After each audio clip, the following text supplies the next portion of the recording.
다음으로 노광 공정에서 필요한 기술의 3요소에 대해서 이야기를 해보겠습니다. 여기 세 가지가 나와 있죠. 레졸루션, 레지스트레이션, 스루풋이라고 되어 있습니다. 그래서 이 기술의 3요소가 다 만족을 해야지 우수한 노광 공정이라고 얘기를 할 수 있다는 의미입니다. 자, 각각에 대해서 얘기를 해보자면 첫 번째 레졸루션. 한국말로 하면 해상도죠. 이거는 뭐 다들 아실 것 같은데, 그러니까 노광시 웨이퍼상에 전사시킬 수 있는 패턴의 최소 크기 정도를 나타내는 거고, 이 크기가 작으면 작을수록 좋겠죠. 그러면 더 미세한 패턴을 만들고 같은 면적에서 더 많은 집계수를 만들 수가 있으니까요. 이게 레졸루션이고요. 자, 두 번째 레지스트레이션은 아까 앞에서 노광 얘기를 할 때 정렬이라는 얘기를 했습니다. 그 정렬을 이야기를 하는 거고요. 레지스트레이션은 중첩 정밀도를 의미하며 반도체 소자 제작 시 여러 개의 마스크를 이용한 노광 공정이 반복되는데 각각의 공정에 있어 마스크와 웨이퍼의 중첩 정도라고 얘기를 했네요. 아까 얘기했던 거랑 똑같은 건데요. 자, 모스펫 소자를 만들 때 예를 들어서 여기 소스와 드레인이 있다고 합시다. 그러면 각각 도핑이 되어 있겠죠. 도핑이 되어 있고 여기에 뭐 옥사이드 레이어가 올라가고 나서 게이트 메탈이 이렇게 올라갈 겁니다. 자, 이렇게 게이트 메탈이 올라갈 때 이 게이트가 정확하게 이 위치에 와야지 채널을 정상적으로 형성시켜서 모스펫 동작을 시킬 수 있겠죠. 만약에 이게 좀 어긋난다. 어긋나서 이렇게 어긋나가지고 이 게이트 메탈이 안 덮은 영역이 발생을 한다. 그러면 소자가 정상적으로 동작을 하지 않겠죠. 그렇기 때문에 이걸 얼마나 정밀하게 첫 번째 패턴을 했던 거를 기준으로 똑같이 겹치게 만들 수 있냐. 이걸 나타내는 게 레지스트레이션이라고 생각을 하시면 되겠습니다. 그리고 세 번째, 스루풋은 작업 처리량이라고 하고 주어진 마스크를 이용해서 노광 공정 진행 시 시간당 패턴이 전사된 웨이퍼의 수량 정도를 나타내는 겁니다. 그러니까 처리량이 많아야지 양산 기술로 활용을 할 수가 있겠죠. 예를 들어서 우리가 웨이퍼에 노광하는데 3시간이 걸린다. 그리고 다른 기술은 10분이면 된다. 라고 하면 당연히 10분인 기술이 더 좋은 거죠. 짧은 시간 안에 더 많은이 아니죠. 같은 걸 찍어내는데 더 짧은 시간이 걸리니까요. 같은 수량을 찍어내는데. 그래서 스루풋도 굉장히 리소그래피 기술 중에서 중요한 요소 중 하나입니다. 이렇게 크게 3가지 정도 기술을 확보하는 게 중요하고요. 그래서 일반적으로 이제 저기 3번의 작업 처리량 같은 경우는 빛을 이용하는 경우는 작업 처리량이 굉장히 많아서 우수하죠. 그에 반해서 다른 리소 공정들, 뭐 일렉트론 빔 또는 아이온 빔 등을 이용하는 공정은 빛은 이제 한꺼번에 쏴주지만 이 이온 빔이나 전자빔을 이용할 경우에는 이 빔이 나오는 건을 계속 움직이면서 패턴을 하는 경우가 대부분입니다. 그러면 상대적으로 시간이 굉장히 오래 걸리겠죠. 그래서 스루풋이 떨어지는 단점을 가지고 있습니다. 이런 게 있다라고 하시면 되겠고, 본격적으로 레졸루션부터 관련 기술이랑 정의에 대해서 알아보도록 하겠습니다. 자, 첫 번째로 레졸루션에 대해서 얘기를 해보도록 하겠습니다. 여기 슬라이드를 보면 지금 레졸루션이라는 용어랑 뎁스 오브 포커스라는 용어가 같이 나오고 있죠. 그 이유는 이 레졸루션과 뎁스 오브 포커스가 트레이드 오프 관계에 있기 때문입니다. 여기 나와 있죠. 해상도, 레졸루션, 그리고 채점심도, 뎁스 오브 포커스는 트레이드 오프 관계가 있다. 즉 하나가 좋아지면 하나가 나빠진다. 이런 얘기죠. 자, 이게 어떻게 트레이드 오프 관계에 있는지 한번 알아보도록 하겠습니다. 여기에 레졸루션 정의가 나타나 있습니다. 레졸루션은 K1 곱하기 NA분의 람다로 표시가 되어 있죠. 이때 람다는 광원의 파장이고요. 그다음 K1은 콘스탄트, 프로세스 콘스탄트라고 되어 있죠. 뭐 공정 관련 상수라고 생각을 하면 되고, NA는 numerical aperture라고 해서 개구수라고 언급이 되어 있습니다.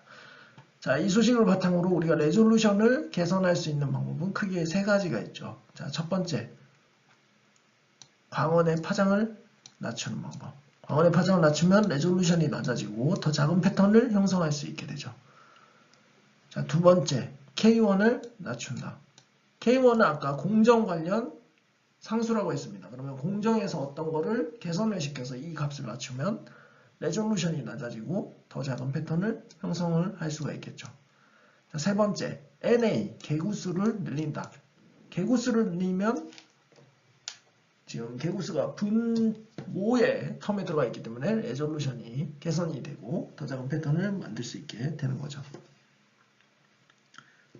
자, 그러면 각각을 개선할 수 있는 예시를 알아보도록 하죠. 첫 번째, 파장을 낮추기 위해서는 광원 소스 자체를 바꿔버리는 방법이 있죠. 원래 빛을 내는 광원 자체를 더 낮은 파장의 걸 쓰는 거죠. 또는 어떤 옵틱스를 활용해서 이 파장을 시프트 시키는 방법이 있겠죠. 하지만 이건 좀 한계가 있는 방법이긴 하죠. 어쨌든 시프트 시키는 방법이 있고요. 그럼 두 번째, K1을 낮추는 방법. 보면 프로세스나 레지스트 임프루먼트라고 되어 있습니다. 공정이나 레지스트는 관광제를 얘기하는 거죠. 이거를 개선하는 방법.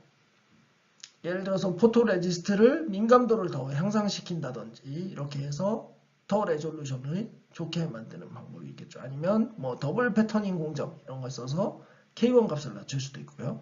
그거는 이제 Improved Optical Schem이 해당이 될 수가 있겠네요. 자, 그리고 마지막으로 개구수 NA를 향상시키는 방법. 렌즈를 설계할 때 이런 것들을 고려해서 설계하는 방법이 있을 수가 있죠. 그래서 우리가 레졸루션에 관련해서 알아봤고 이제 뎁스 오브 포커스에 대해서 알아보도록 하겠습니다. 자, 뎁스 오브 포커스 DOF라고 나와 있는데 한국말로 초점 심도라고 했습니다. 그러면 이게 과연 뭘 얘기를 하는 걸까요? 자, 이 용어는 사진 찍을 때 많이 활용하는 용어인데 자, 요즘 사진 찍을 때 사람한테 포커스를 맞추고 배경은 좀 흐릿하게 나오게 해서 멋지게 사진 찍는 사람들이 존재를 하죠. 자, 이때 뎁스 오브 포커스라는 용어가 사용이 되는데 자, 사람을 내가 초점을 맞췄습니다. 초점을 맞춘 다음에 그 위치로부터 앞뒤로 얼마의 범위에서 이 초점이 개런티 되냐를 나타내는 거리라고 얘기를 하면 될 것 같네요. 그래서 공정상에서도 자, 우리가 웨이퍼 위에다가 강강제를 도포하고 매스크를 여기 놓겠죠. 그리고 광원을 이렇게 놓고 빛을 쏴주죠. 그러면 우리가 여기 특정 위치에, 이 센터 위치에서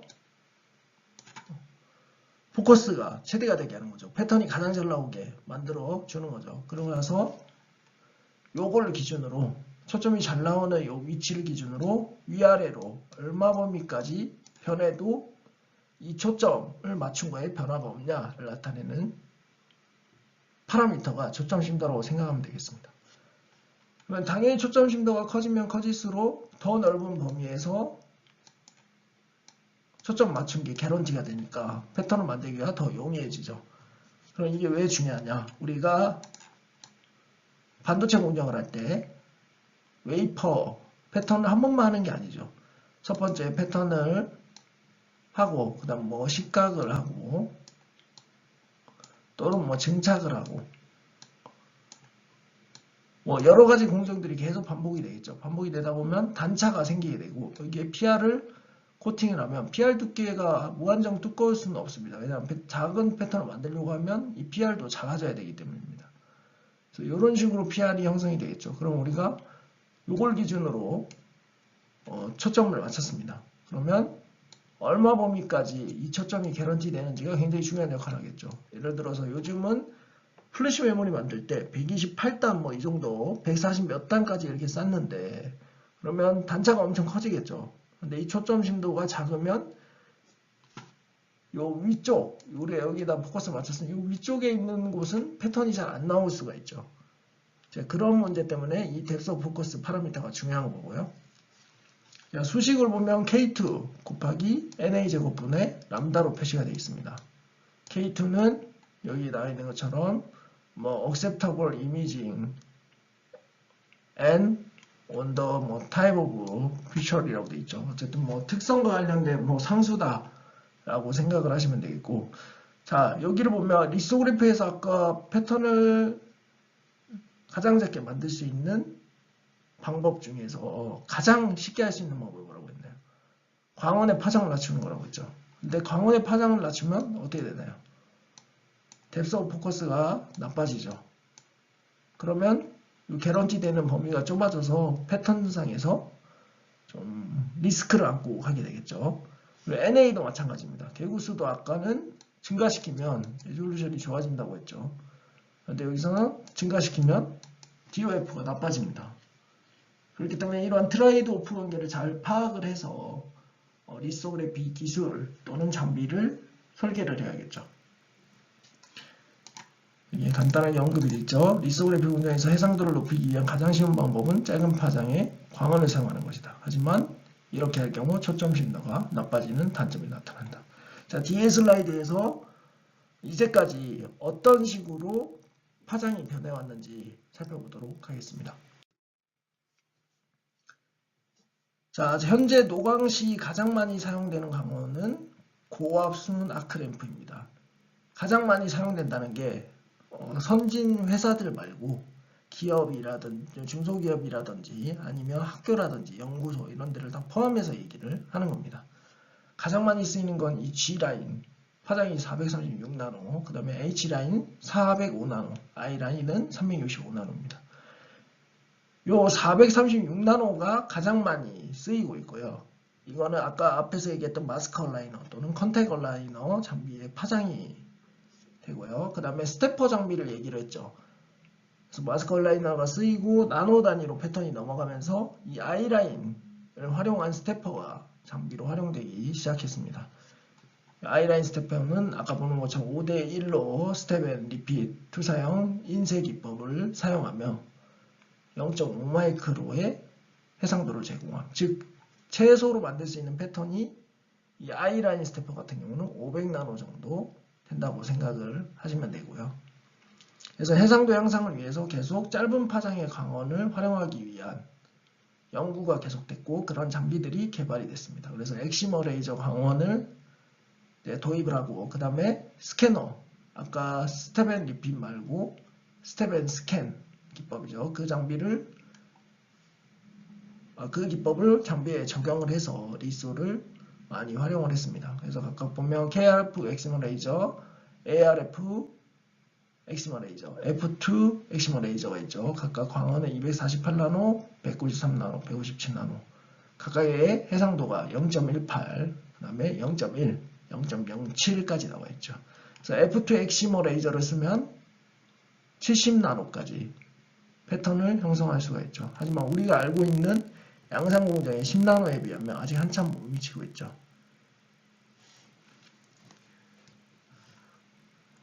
자, 앞에 슬라이드에서 F2 엑시머 레이저를 사용하면 70나노의 해상도를 가질 수 있다고 했습니다. 하지만 우리가 아는 D램이나 플래시 소자 그리고 FET 소자 같은 경우는 지금 10나노대 중후반의 채널 랭스라든지 셀 사이즈를 가지죠. 그럼 그만큼 작은 패턴을 어떻게 만들어 줄 수 있을까요? 파장을 더 낮추면 만들 수 있겠죠. 하지만 실제로 파장을 더 낮추지 못했습니다. 이유는 193나노보다 더 낮은 파장을 광원으로 사용할 경우에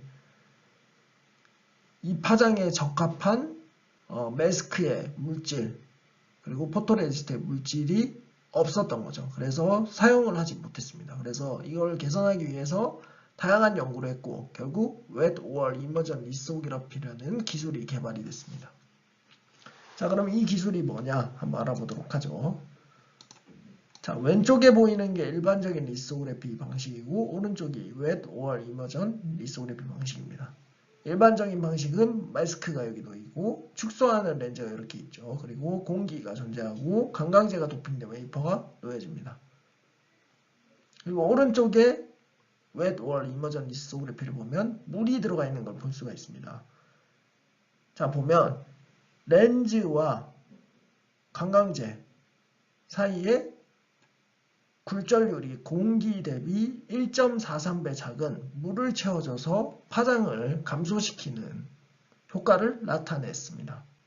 이게 Wet or Immersion Lithography 방식이고요. 그래서 렌즈와 웨이퍼 사이의 공간을 수미리로 만들어주고 거기에 물을 채워줘서 굴절률이 1.43배 낮게 만들어준 거죠. 이렇게 해서 파장을 1.43배 축소시킨 겁니다. 그래서 해상도를 향상을 시킨 거죠.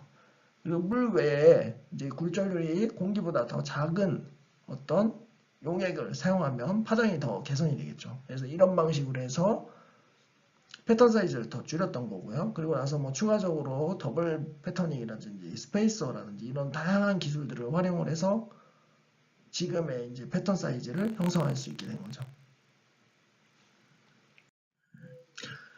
자, 다음으로 마스크에 대해서 이야기를 해보도록 하겠습니다. 자, 마스크는 반도체 소자 제작을 위해 각 레이어별 패턴이 그려진 유리판을 얘기를 하는 거고요. 일반적으로 마스크는 빛을 막아주는 불투명한 메탈 영역, 주로 이제 크롬을 많이 사용을 하고요. 그 다음에 빛을 통과시키는 투명 영역으로 구분이 됩니다. 그래서 아래쪽에 두 가지의 마스크 종류가 나타나 있고요. 크게 마스크는 이렇게 두 가지로 나눠져 있는데 브라이트 필드 마스크 같은 경우는 여기 우리가 패턴을 만들고자 하는 영역 부분에 크롬이 올라가 있는 거고 나머지 부분이 비어있는 상태를 이야기를 하는 겁니다. 반대로 다크 필드 마스크는 우리가 패턴을 형성하고자 하는 곳은 크롬이 남아있지 않고 빛을 투과시키게 돼 있고 나머지 영역은 크롬이 막혀 있어서 빛을 투과시키지 못하는 형태로 이루어져 있습니다. 그래서 마스크가 이렇게 크게 두 가지 정도로 나눠질 수 있다라는 걸 아시면 되고 요 밑에 그림은 이렇게 잘라서 봤을 때 표면 쪽에 그러니까 이렇게 잘라서 봤을 때 크로스 뷰를 나타낸 겁니다. 여기 보면 메탈, 가라는 영역이 이렇게 밑으로 나타나게 되어 있죠. 여기도 마찬가지로 메탈이 올라간 영역이 이렇게 튀어나오게 되어 있습니다. 가는 지금 가 중에 이쪽에 지금 잘린 부분이 크롬이 없는 영역으로 만들어져 있죠.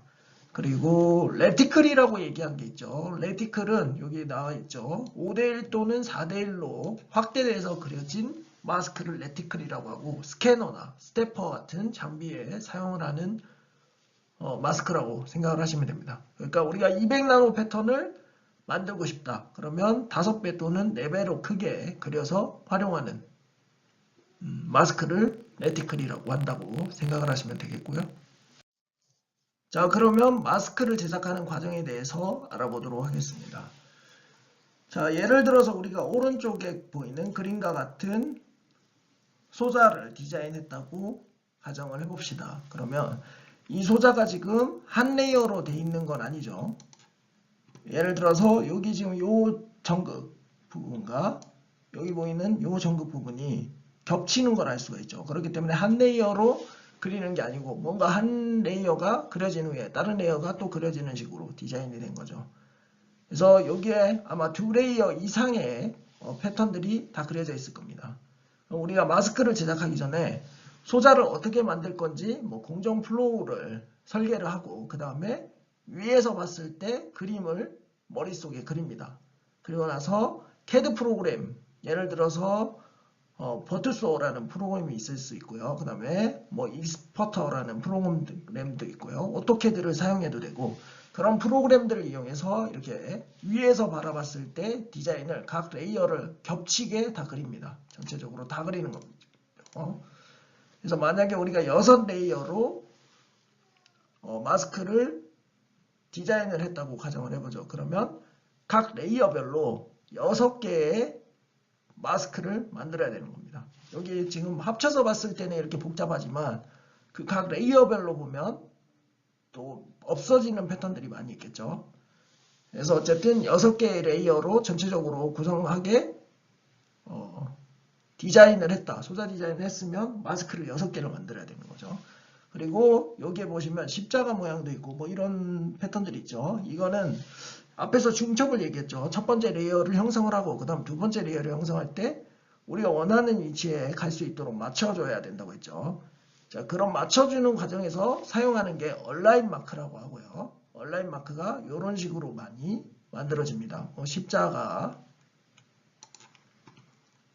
예를 들어서 첫 번째 레이어에서 십자가를 패턴을 해서 만들었죠.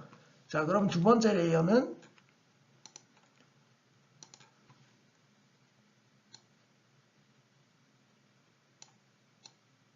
자, 이런 디자인을 하는 거죠. 그래서 이 파란색을 이렇게 좌우로 움직이고 위아래로 움직여서 이렇게 딱 위치에 맞도록 조절하는 겁니다. 그러면 우리가 원하는 위치의 패턴이 형성이 되도록 레지스트레이션이 이루어지겠죠. 그래서 그러한 과정을 얘기를 하는 거고요. 그래서 우리가 아까 말한 CAD 프로그램, 예를 들면 뭐 버투소라든지 익스포터, 오토캐드 등을 이용해서 이 오른쪽에 보이는 디자인을 일단 다 그립니다. 다 그리고 나서 각 레이어별로 그 CAD 파일을 분리를 합니다. 그 분리한 후에 자, 디자인 데이터를 레이저 또는 전자 리소그래피 시스템에 입력을 한다고 되어 있죠. 그 CAD 파일을 그 장비에다가 로딩을 해주면 되는 거죠. 결국 마스크를 만들 때도 리소그래피 공정을 활용을 합니다. 근데 차이가 있다면 우리가 앞에서 봤던 리소그래피는 마스크가 있어야지 패턴이 형성이 됐죠. 하지만 여기서 말하는 리소그래피 장비는 지금 마스크가 없이 패턴을 만드는 겁니다. 보면 레이저 리소그래피 장비 또는 전자빔 리소그래피 장비를 활용한다고 했죠. 자, 이 장비들은 빛을 로강하는 장비와는 좀 다른 개념입니다. 빛은 한꺼번에 넓은 면적에다 빛을 쏴준다고 했죠. 그리고 스캐너나 스태퍼도 뭐 1mm 뭐 이렇게 필드를 작게 해서 쏴준다고 했습니다. 그런데 이런 레이저 리소그래피나 전자빔 리소그래피는 닷 형식으로 계속 쏴줍니다. 닷 형식으로 이 빔을 쏴주는 총을 이동시키면서 패턴을 만들어주는 겁니다. 그래서 다이렉트 라이팅, 즉 바로 패턴을 만들어주는 게 가능하고요. 그 빔을 이동시키면서 만드는 거죠. 그래서 우리가 유리 기판에 크롬을 증착을 하고 크롬 위에다가 관광재를 도포를 합니다. 이게 마스크의 기본 재료가 되는 거고요. 여기에다가 장비에 로딩을 하고 레이저 리소그래피 또는 전자빔 리소그래피를 이용해서 우리가 그린 CAD 디자인을 그대로 노광을 하는 거죠. 빔이 이동을 하면서 노광을 하고요. 그게 지금 여기까지 설명이 된 거고요. 그 다음에 현상액에다가 담가주면 아까 뭐 다크필드냐 브라이트 필드냐에 따라서 우리가 어쨌든 어떻게 만들지를 결정을 했으면 그게 쏴지고 현상액에 넣으면 포토레지스트가 남아있는 부분이 있고 사라지는 부분이 있겠죠. 그렇게 된 상태에서 크롬을 용액에 넣어서 제거를 하는 겁니다. 그러니까 강강제가 덮고 있지 않은 부분에 크롬을 제거를 하는 거죠. 그렇게 되면 우리가 원하는 패턴이 들어간 유리기판이 만들어지죠. 그게 마스크입니다. 그래서 이렇게 마스크가 만들어지는 과정이다라고 기억을 하시면 되겠고요. 자, 그리고 추가적으로 그러면 레졸루션을 향상시킬 수 있는 기술들에 대해서 이야기를 해보겠습니다. 뭐 여러 가지 기술들이 있긴 한데 뭐 오프 엑시스, 뭐 일루미네이션이라든지 다양한 게 있지만 여기서는 두 가지만 얘기를 하겠습니다. 해상도 증가 기술 첫 번째 상변환 마스크, 페이즈 시프팅 마스크라고 하고요. 자, 패턴이 인접했을 때 빛이 회절된 빛이 서로 간섭 현상을 일으키죠. 그런데 이 간섭 현상에 의해서 패턴이 제대로 안 만들어집니다. 이런 거를 예방하기 위해서 상변환 마스크를 개발을 해서 사용을 하는 거고요. 광학 근접 보정 OPC라고 하고 Optical Proximity Correction은 자, 우리가 패터닝을 하다 보면 패턴 사이 간격이 가깝거나 이러면 똑같이 회절에 의해서 우리가 원하는 대로 패턴이 나오지 않는 경우가 생깁니다. 그래서 이러한 것들을 해결하기 위해서 광학 근접 보정이라는 기술을 사용을 하고요. 그래서 이 두 가지의 상세한 내용은 뒤에 이어지는 슬라이드에서 설명을 하도록 하겠습니다. 자, 페이지 시프팅 마스크부터 얘기를 해보죠. 첫 번째 일반적인 마스크와 상변환 마스크를 비교를 통해서 알아보도록 하겠습니다. 여기 보시면 왼쪽에 보이는 게 일반적인 마스크고요. 오른쪽이 상변환 마스크입니다.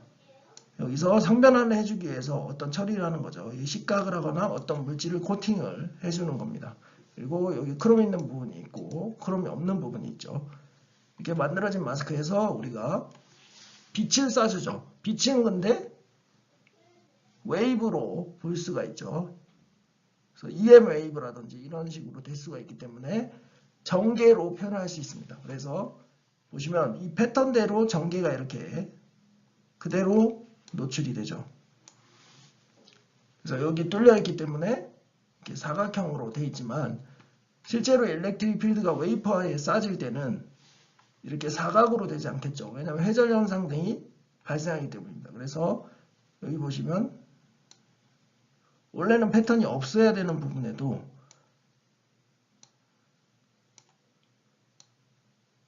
이런 식으로 빛이 들어간 걸 확인할 수가 있죠. 자, 그런데 문제가 이 가운데 부분, 이 가운데 부분은 서로 이쪽에서 나온 빛과 이쪽에서 회절돼서 나온 빛이 지금 중첩이 돼서 뭔가 빛이 들어온 것처럼 표현이 되죠. 그러면 패턴이 제대로 만들어지지 않겠죠. 그래서 이러한 문제를 가지고 있습니다. 일반적인 마스크는. 그래서 지금 여기가 이제 보강 간섭이 일어난 거죠. 여기 이 부분에. 그래서 패턴이 만들어지지 않으니까 마스크에다 억지로 위상을 바꿔주는 페이지 시프트 레이어를 만들어주는 겁니다. 레이어라기보다 영역이라고 하는 게 더 맞겠네요.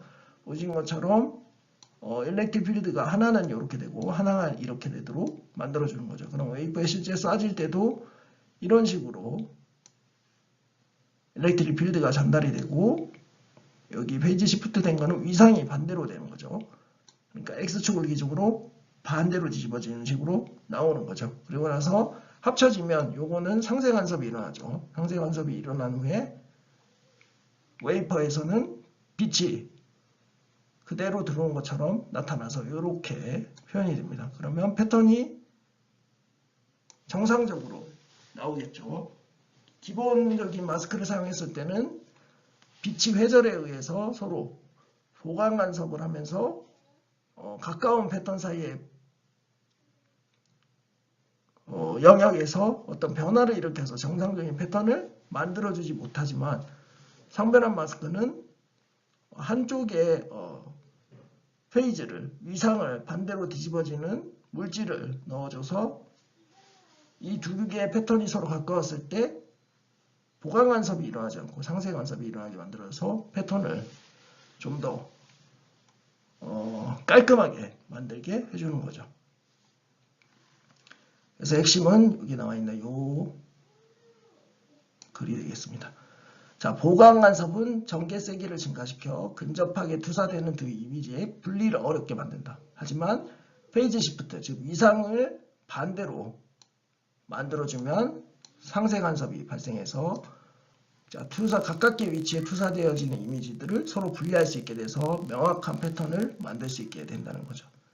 자, 이게 페이지 시프팅 마스크 기술이고요.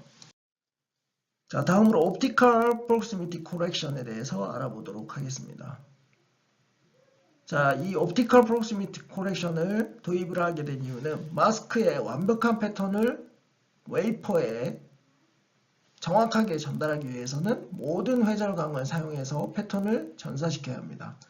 이게 무슨 말이냐면 왼쪽에 그림이 얘가 있죠. 여기 지금.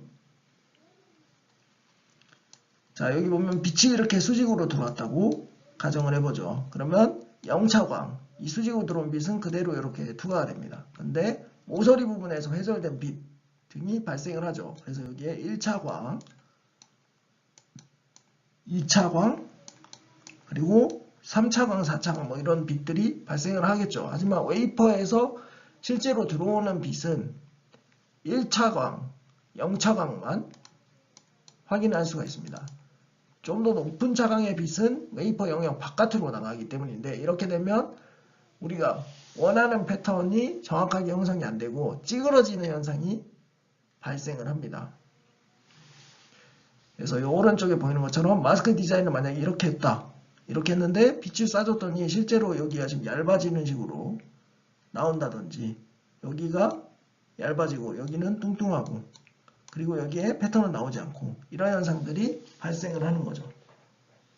그래서 가능하면 모든 차광의 빛이 웨이퍼에 전사되도록 해주는 기술이 필요합니다. 그래서 아까 잠깐 언급했던 오프에식스도 이제 빛이 들어오는 각도를 약간 0도, 그러니까 수직하게 들어온 게 아니고 약간 틀어져서 뭐 더 많은 차광의 빛이 들어오게 만들어주는 건데요. 자, 그럼 왜 많은 차광의 빛이 들어와야 명확한 패턴이 이루어질까요?